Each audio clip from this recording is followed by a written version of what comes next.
Zéro émission et François Gemène nous rejoint. Bonjour François. Bonjour Benjamin. Et cette semaine, on parle forcément d'agriculture. La colère des agriculteurs n'est pas vraiment retombée. Et à en entendre certains, on aurait parfois l'impression que c'est l'écologie qui est la cause de tous les maux, non ? Alors en effet Benjamin, c'est vrai que c'est un refrain qu'on a entendu à plusieurs reprises ces derniers mois. L'agriculture et l'écologie seraient inconciliables et les écologistes seraient les pires ennemis des agriculteurs. Ce qui, il faut le dire, est quand même un sacré paradoxe, parce que pour pas mal d'écologistes, agriculteurs, c'est la profession d'avenir par excellence, et pour certains, on ne peut même être écologiste que si l'on travaille la terre directement avec ses mains. Donc, je vous laisse imaginer ce qu'ils pensent de moi. Surtout que vous ne vous aventurez jamais au-delà du périph', c'est bien connu, François. Plus sérieusement, est-ce que c'est justifié ? Est-ce que ce sont vraiment les normes environnementales qui étranglent les agriculteurs ? Alors qu'il y ait sans doute un certain nombre de normes qui soient mal calibrées ou absurdement compliquées, ça c'est indéniable. Pour autant, dans ces diatribes contre l'écologie, il y a aussi, il faut le dire, beaucoup de green blaming, pour reprendre un néologisme récent. Le green blaming, c'est-à-dire ? C'est la tendance qui consiste à construire un épouvantail écologique qui ferait de l'écologie le bouc émissaire de tout ce qui ne va pas. Et c'est évidemment très populiste et malhonnête, parce que le fond du problème des agriculteurs, c'est évidemment leurs bas salaires, qui sont souvent inférieurs au SMIC et qui ne permettent pas à beaucoup de vivre dignement de leur activité. Et c'est ça qui fait que la profession se meurt peu à peu, puisque sur les 50 dernières années, la France a perdu plus de 75% de ses fermes. Alors, tout le monde sera d'accord pour dire que les agriculteurs doivent être mieux rémunérés, mais comment faire concrètement ?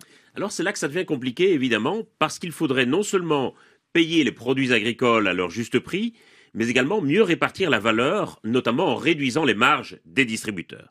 Et dans un contexte d'inflation où la part du budget que les ménages consacrent à l'alimentation diminue d'année en année, ce n'est pas évident d'assumer une politique qui ferait grimper les prix des biens alimentaires.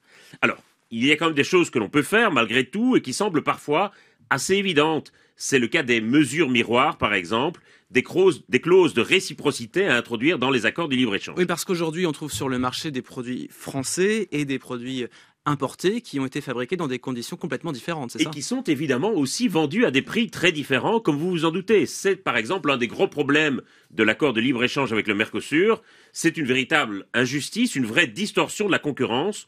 On autorise sur le marché européen des aliments qui sont produits à l'étranger dans des conditions parfois abominables, qui ne respectent pas les normes environnementales ni sanitaires, et d'ailleurs qui viennent parfois d'exploitations qui emploient des travailleurs migrants dans des conditions proches de l'esclavage. Donc là, il faudrait plus de normes. À minima, parce qu'il faudrait que les normes européennes s'appliquent à tous les produits sur le marché européen, quelle que soit leur origine. C'est une question de justice élémentaire, Benjamin.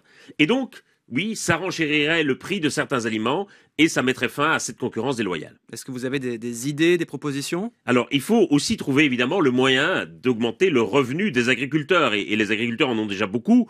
Par exemple, certains ont développé une activité touristique dans leurs fermes avec des chambres d'hôtes.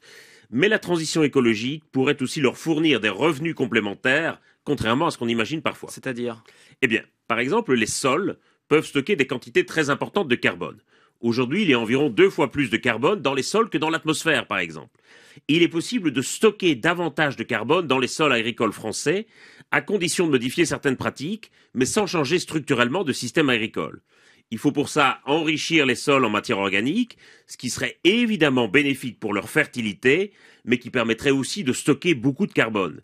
Et grâce au crédit carbone, on pourrait évidemment rémunérer ainsi les agriculteurs, qui stockerait dans le sol une partie du carbone que nous émettons sous forme de gaz à effet de serre. Et c'est pas tout. Il est également possible de placer des panneaux photovoltaïques sur certaines parcelles.